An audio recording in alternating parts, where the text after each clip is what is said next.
Bonjour à tous et bienvenue dans cette nouvelle vidéo. Aujourd'hui il s'agit à nouveau d'un update lecture et oui je crois que je n'en ai pas fait autant depuis la création de cette chaîne je crois. Au tout début j'en faisais un par mois et là je vous avoue que j'ai eu une espèce de boulimie livresque, j'étais tout le temps en train de lire et ça se voit. Du coup, dans cette update lecture, je commencerai par vous parler de Le parfum du bonheur est plus fort sous la pluie de Virginie Grimaldi aux éditions Le Livre de Poche. Et puis je vous parlerai de La fille d'encre et d'étoiles de Kieran Millwood Hargrave, je crois, aux éditions Michel Lafon. Et je terminerai par Imparfait d'Emma Green aux éditions Addictive. Du coup, je vais commencer par mon petit coup de cœur du mois d'août, Le parfum du bonheur est plus fort sous la pluie de Virginie Grimaldi aux éditions Le Livre de Poche. Virginie Grimaldi, je l'avais découverte avec son premier roman, Le premier jour du reste de ma vie. C'est un roman que j'avais vraiment adoré. Et puis après je l'ai rencontré à Saint-Maur l'an dernier, pas cette année, l'an dernier. J'avais pris Tu comprendras quand tu seras plus grande que je n'ai pas encore lu. Et cette année j'avais très envie de découvrir celui-ci. Il faut dire que c'est la seule auteure pour laquelle j'attends la sortie des poches parce que je trouve les couvertures trop belles à chaque fois. Enfin, je suis désolée mais je trouve que l'édition poche est vachement canon. Je dis pas que l'édition Fayard n'est pas belle, je l'aime beaucoup aussi.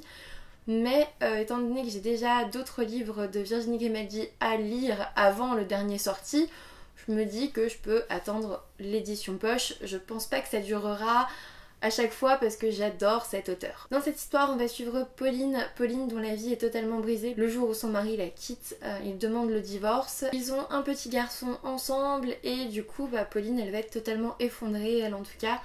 Elle va chercher à reconquérir Ben par tous les moyens. Et pour ce faire, elle va lui envoyer un souvenir de leur vie à deux. Donc je sais pas, leur rencontre, leur mariage, voilà, leur premier enfant, tout ça. Et en gros, elle va lui envoyer des lettres de ses souvenirs pour essayer de raviver la flamme de l'amour en lui. C'est très très beau. J'ai adoré cette histoire. Ça n'a rien d'extraordinaire, mais en fait c'est plein de réflexions sur la vie, sur le bonheur, sur ce dont on a besoin pour avancer, pour être heureux, pour se reconstruire, sur des réflexions sur le chagrin, sur le deuil, sur la perte, et ça m'a beaucoup touchée vraiment. La plume de Virginie Grimaldi est toujours aussi excellente, il y a un peu d'humour, il y a surtout beaucoup de réflexion en fait, c'est vraiment ça, c'est de la réflexion, de l'humour et je sais pas, je suis totalement conquise par sa plume, j'adore sa façon d'écrire. Chaque page est vraiment un plaisir à lire, d'ailleurs je pense que ça se voit parce que j'ai mis la masse de signets sur ce roman, il y a plein de citations que je veux garder. En fait cette histoire je l'ai trouvée très touchante, mais vraiment de là à y aller quasiment de ma petite larme à la fin. Enfin à la fin j'ai eu les larmes aux yeux, hein, j'ai pas vraiment pleuré mais même rien que dans les remerciements on voit que ce roman il a beaucoup compté pour l'auteur qui, voilà, je peux pas trop vous en dire parce qu'il y a une révélation sur la fin, voilà, qui nous touche vraiment très fort, même si on n'est pas passé par là, même si voilà, on imagine la douleur de la personne et c'est assez dur, mais en même temps c'est plein de belles réflexions et du coup je sais pas, c'est un roman qui fait avancer pour moi, c'est pas un roman qui va vous rendre triste, qui va vous faire pleurer toutes les larmes de votre corps, non, c'est un roman qui fait avancer, qui vous aide à réfléchir sur le bonheur, sur la façon de mieux vivre pour vous. Il n'y a pas de morale, il n'y a pas de voilà, il n'y a pas de bonne façon de faire les choses, c'est juste des pistes de réflexion en fait pour chacun d'entre nous. Et voilà, ça a été un coup de cœur, j'ai adoré ce roman, j'ai beaucoup aimé les personnages auxquels je me suis beaucoup attachée. Il y a plein de choses en fait, il y a plein de choses dans ce roman et il est tout petit mais clairement costaud. Hein. Je sais que je vais lire tous les autres livres de Virginie Grimaldi et que je vais suivre cet auteur de très près parce que c'est toujours, enfin c'est le deuxième livre que je lis d'elle et je comprends tout l'engouement qu'il y a autour de cet auteur, enfin c'est un coup de cœur, voilà. Et puis pour avoir rencontré l'auteur l'an dernier, je dois dire que j'avais beaucoup aimé cette rencontre. C'est quelqu'un de frais, de gentil, de souriant et en fait on ressent en la rencontrant ce qu'on ressent en lisant ses livres et c'était vraiment top. Je me suis vraiment émerveillée sur cette histoire, je me suis amusée, j'ai été un petit peu triste à un moment donné mais pas tant par tristesse vraiment en fait. J'ai eu les larmes aux yeux parce que c'était beau, c'était bien écrit, c'était beau et c'est tout, c'était émouvant mais c'était pas à cause d'une histoire trop triste ou voilà. Du coup, même si le résumé ne vous intéresse pas, je vais changer de phrase cette fois-ci, même si le résumé ne vous parle pas, lisez ce roman, il est vraiment vraiment génial et je sais pas comment j'ai fait pour attendre 1 an avant de le lire. Je ne sais toujours pas comment je fais pour ne pas me ruer sur le deuxième livre. Tu comprendras quand tu seras plus grande, et l'autre c'est Il est grand temps de rallumer les étoiles ou quelque chose comme ça. Je ne sais pas comment je fais pour ne pas les dévorer de suite. En même temps, je me dis qu'il y en a un par an, donc il faut y aller doucement. Ensuite, je vais vous parler de La fille d'encre et d'étoiles de Kiran Millwood Hargrave aux éditions Michel Lafon. Alors déjà, l'objet livre est absolument magnifique. Je vous montre. C'est super agréable de lire comme ça. En plus, du coup, les pages, elles se tournent vraiment très vite. Dans cette histoire, on va suivre Isabella qui vit sur la petite île de Joya. Donc vous avez une petite carte au début du roman. Hop, pour vous repérer un petit peu. Donc elle vit dans le village de Gromera. Et en fait, la vie d'Isabella va être totalement bouleversée du jour au lendemain lorsqu'il va y avoir plusieurs événements dans son village et que la fille du gouverneur va disparaître. C'est aussi sa meilleure amie et du coup elle va se joindre à l'équipe d'expédition pour partir à sa recherche. Mais partir à sa recherche, ça veut dire quitter le petit village de Gromera et aller dans les terres oubliées de l'île de Joya, et c'est pas toujours très sympathique. C'est-à-dire qu'elle va découvrir les monstres de l'île et tout ça dans un espèce de mythe sous-jacent que j'ai beaucoup aimé. Alors j'ai beaucoup aimé l'histoire de fond, l'intrigue.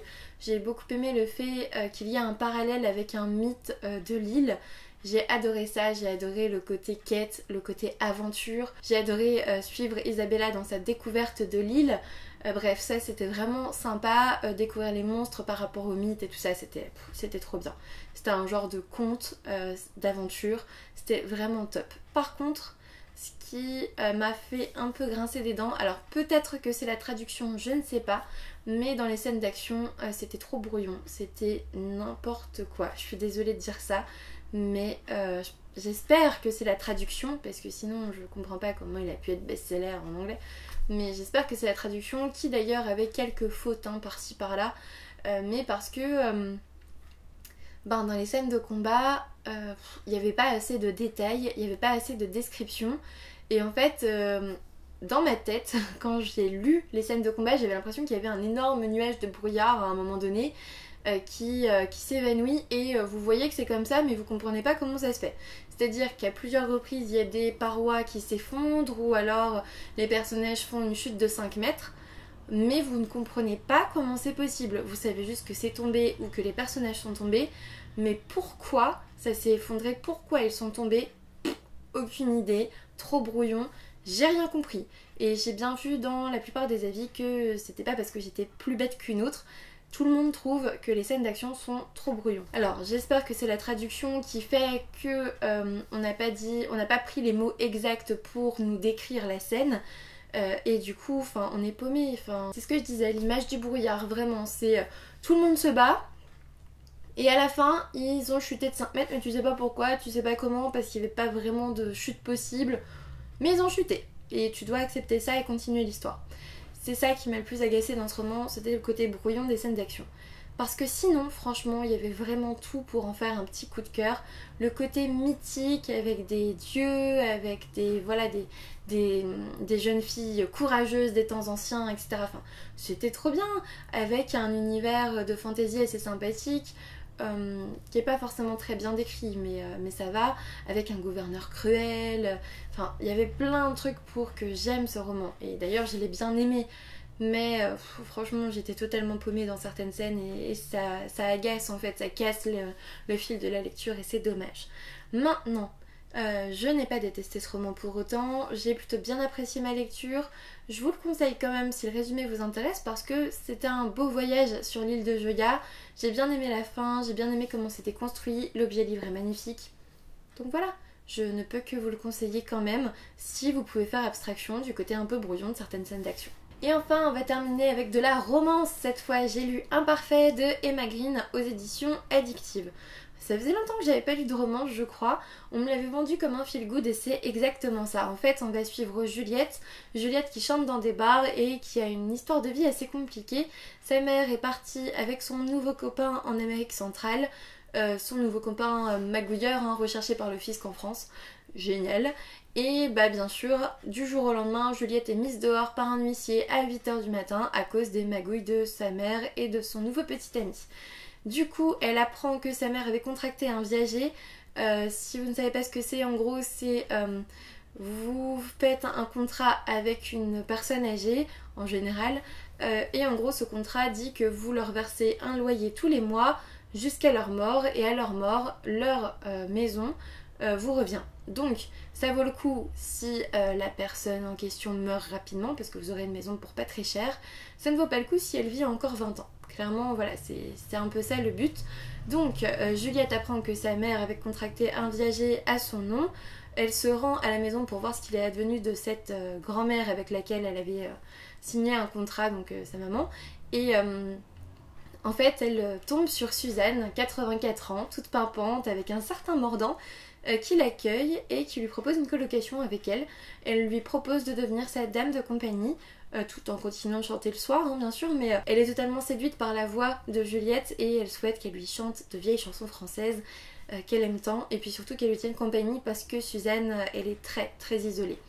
Et puis, du jour au lendemain, va arriver Laszlo, je pense que c'est comme ça que ça se dit, Laszlo, qui est le petit-fils de Suzanne, qui est forcément le beau brun ténébreux, mystérieux et torturé de l'histoire, qui va très bien aller avec la blonde à l'histoire de vie compliquée, avec une famille bien pourrie.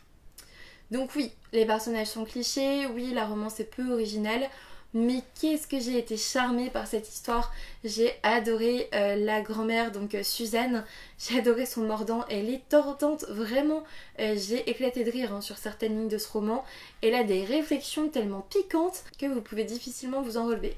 Ah, je vous assure que les réunions de famille, elles sont pas de tout repos pour les enfants et petits-enfants. Hein. Pour le coup, j'ai adoré Suzanne, c'est du coup bourré d'humour. J'ai bien aimé Juliette aussi, qui a de bonnes réflexions, qui fait tout pour s'en sortir malgré sa mère totalement pourrie. Et voilà, qui a un bon caractère. J'ai bien aimé le fait qu'elle se laisse pas marcher sur les pieds. Forcément, moi tu me dis un brin ténébreux, corps d'athlète mystérieux, j'adore ce personnage. Maintenant ça me saoule parce que bah, c'est pas original et que j'aime bien aussi les personnages originaux. Mais c'est l'amoureux parfait quoi, donc bon, tu me fais rêver quand même. Donc oui, la romance n'est pas forcément originale, mais il y a tellement d'humour que l'histoire est vraiment charmante et on oublie que les personnages sont très clichés en fait. Et j'ai passé un très très bon moment, j'ai été totalement séduite et clairement j'aurais adoré rencontrer cette petite mamie. J'ai beaucoup aimé l'évolution des personnages, le fait qu'ils arrivent à mettre leurs différences de côté, que ce soit leurs différences d'âge, de milieu ou autre. Enfin franchement, une colocation entre une mamie de 84 ans, une jeune chanteuse de 28 ans je crois, 27 ans, et un jeune brun ténébreux, je peux pas trop vous dire ce qu'il fait, mais voilà, de 28 ans, bon, la colocation c'est pas de tout repos quand même, hein, ils ont pas vraiment beaucoup de points communs. Après, ce que j'ai beaucoup aimé aussi, c'est le rapport à la chanson française qui est fait dans ce roman. En fait, entre plusieurs scènes, ou en tout cas dans plusieurs scènes, on incorpore des paroles de chansons françaises célèbres. Donc vous allez avoir du Patrick Bruel, du Brel, du Barbara, voilà. Donc moi j'ai adoré parce que j'aime bien certaines de ces chansons. Oui, je suis un petit peu vieux jeu parfois, ça n'est pas la musique que j'écoute tous les jours, hein, rassurez-vous. Mais il y a des chansons très très belles qui sont aussi très très vieilles. Et du coup ça a été l'occasion de réécouter ces chansons que j'avais un petit peu oubliées parfois. Et forcément ça nous met dans une ambiance très particulière pour la lecture. En résumé, c'est une romance que j'ai beaucoup appréciée, même si c'était un peu cliché, même si c'était prévisible et pas original. Ça a plein de charme, au moins pour le coup je me suis pas ennuyée, j'ai bien rigolé et puis j'ai un petit peu chanté aussi. Du coup n'hésitez pas à découvrir ce roman si jamais il vous intéresse, pour le coup je pense que vous ne serez pas déçus. Cette update lecture est maintenant terminée, j'espère qu'il vous aura plu. En tout cas moi j'ai globalement bien aimé mes lectures. Le premier avait un rapport à la réflexion très important. Le deuxième, j'ai bien aimé aussi le rapport à la cartographie, parce que j'ai oublié de vous dire, je crois que la jeune fille était cartographe comme son père. Et du coup ça c'était assez sympa aussi. Et le troisième, l'humour détonnant de la grand-mère était absolument tordant. Du coup n'hésitez pas à me laisser un commentaire si jamais vous avez déjà lu ces romans. Si ça n'est pas le cas, n'hésitez pas à me dire s'ils vous tentent, ou si vous les avez dans votre pile à lire peut-être, je ne sais pas. Un petit pouce bleu, ça me fera toujours plaisir. Un abonnement, ça n'est toujours pas fait. Et puis moi je vous dis à bientôt pour une nouvelle vidéo.